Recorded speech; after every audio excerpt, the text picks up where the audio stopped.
Uma série documental da Netflix em 6 episódios chamada Condenados pela Mídia. 6 casos que ganharam repercussão midiática entre os anos 80, 90 e 2000 nos Estados Unidos. Eu sou Ronaldo Santana e esse é um achado que eu trouxe para você. I found out early on as a lawyer. Doesn't matter about the law. It's about being able to tell a story.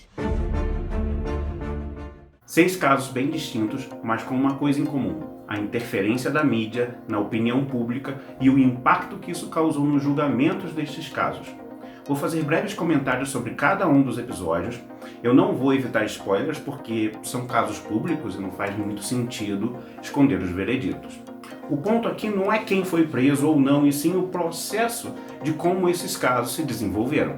No primeiro episódio, um rapaz gay escolheu a maneira mais bizarra do mundo de cantar um pretendente. O levou a um desses programas da tarde, estilo Casos de Família, para revelar seu interesse amoroso.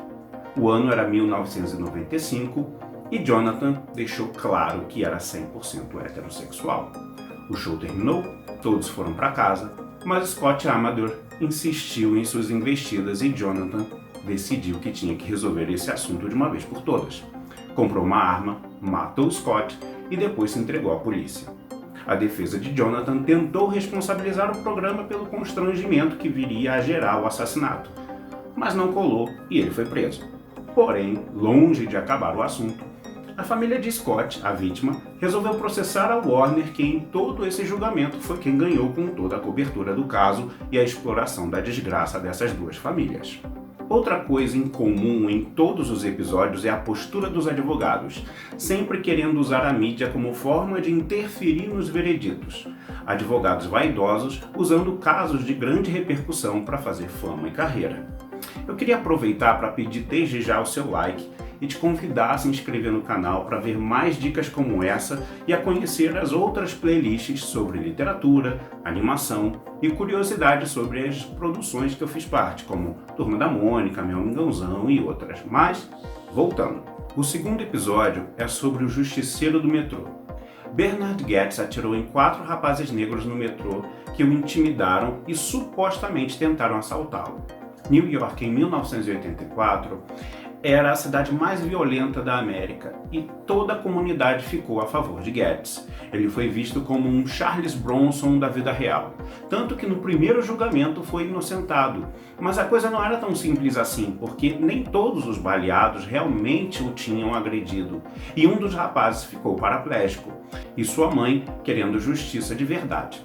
Menos interessada em dinheiro e sim em desmanchar esse rótulo que Bern tinha ganhado de herói.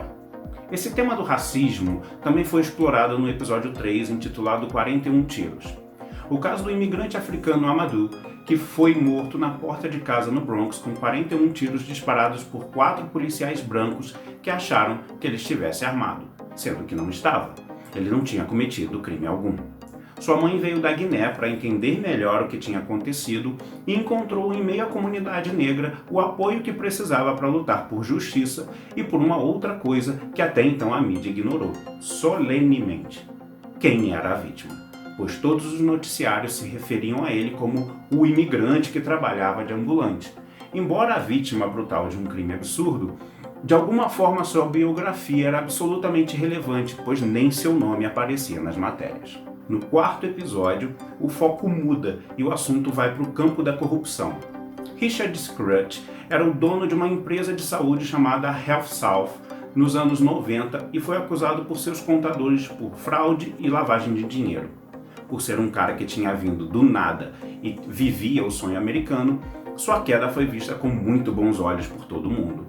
Mas antes de ser julgado, seus advogados apostaram em construir uma boa imagem dele diante da comunidade e da imprensa. Fez ele se aproximar da comunidade evangélica negra de Birmingham, em Alabama, para conseguir esse apoio público, e deu certo por um tempo, mas o governo pode ser bem vingativo, e aí não tem jeito. O quinto episódio trata-se de um estupro coletivo ocorrido num bar na cidade de New Bedford, Massachusetts, no ano de 1983. Cheryl Araújo entrou num bar para comprar cigarros e foi estuprada por 4 homens em cima da mesa de sinuca por 2 horas antes de conseguir escapar. E ninguém no bar fez qualquer coisa para defendê-la. Nessa época, e ainda hoje, é muito difícil as mulheres vítimas de estupro denunciarem. Mas Cheryl teve essa coragem, mesmo sendo condenada por toda a comunidade portuguesa que vivia na cidade e desacreditada pela mídia, que inclusive montou um circo na cobertura do julgamento. A coisa virou uma novela em horário nobre. 6 homens foram levados a julgamento e presos, mas a sentença mais dura ficou mesmo para Cheryl, que, temendo por sua segurança, teve que desaparecer.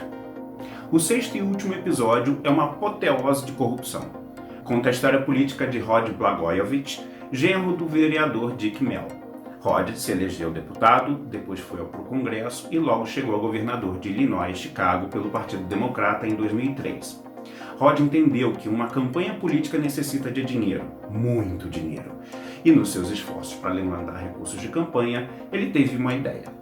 Quando Barack Obama se elegeu presidente, sua cadeira no Senado ficou vaga e ele, como governador, podia indicar o substituto. Então ele resolveu oferecer a indicação a quem desse o maior lance. Só que seu sogro, que a essa altura já brigado com Rod, por ter se sentido usado, denunciou o próprio genro, que foi grampeado pelo FBI, que gravou todas as ligações que o governador fez com todos os interessados nessa indicação. A imprensa o chamou de burro para baixo por ter sido flagrado de uma forma tão estúpida, mas até ser julgado, ele e seu advogado resolveram usar uma estratégia ousada. Ao invés de preservar sua imagem, ele a expôs o mais que pôde, dando entrevistas em todos os programas de TV e até participando do O Aprendiz Celebridades, na época apresentado por ninguém menos que Donald Trump. Bem, é isso. Eu espero ter instigado a curiosidade de vocês a ponto de darem uma chance a essa série. Recomendo demais. Se você gostou dessa dica, veja as outras indicações da playlist Achados. Se você conhece uma série menos hypada, mas que é muito boa, deixa aí nos comentários que eu quero conhecer também. E em breve eu volto com mais uma indicação.